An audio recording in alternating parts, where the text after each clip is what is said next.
Leeta from the Central Coast of New South Wales. How are you going in the workshop? We're 2 days in at the Bloom Sydney 4-day. What's happening? Well, to start with, I've learnt more in the last 2 days than I have learnt in, I'd say, 20 years of dabbling in painting.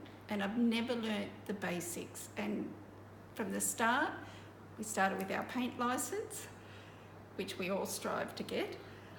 And it's just been fabulous. It's just opened up so much. The technique we've been learning is amazing.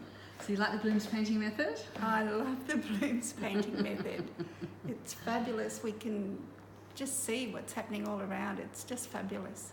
Yeah, the room's looking really good. I'm not going to show it off until tomorrow midday when we've done a bit more finessing and we've got another 3 hours on the paintings. But you were saying that I sent out a little free colour mixing exercise to save hundreds of dollars from mixing hundreds of colours from 5 tubes of paint. How was that for you? Because you came in here pretty excited. I was excited because I have never learned to mix the colours, and the more mixing I did and picking up different colours and then putting black to it and then adding white, and then it was just amazing. The colours, I was so excited. I kept finding all these colours that I thought, oh, how fabulous is that colour? Oh, look at this colour. It was just amazing. I just loved it.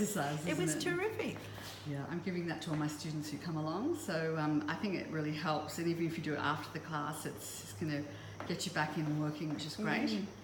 Telling, I've really loved having you, and we've still got another painting to go really at the end of day 2. I know. I'm tired, I'm exhausted, but it's exhilarating. It's just fabulous. That's so great. We'll just have a little look. This is yours, which is on its way, well on its way. Yeah. But it'll be, really rich by tomorrow afternoon, early afternoon before lunch. So excited. Well done you. You've worked hard and done a great job. Thank you, Jack.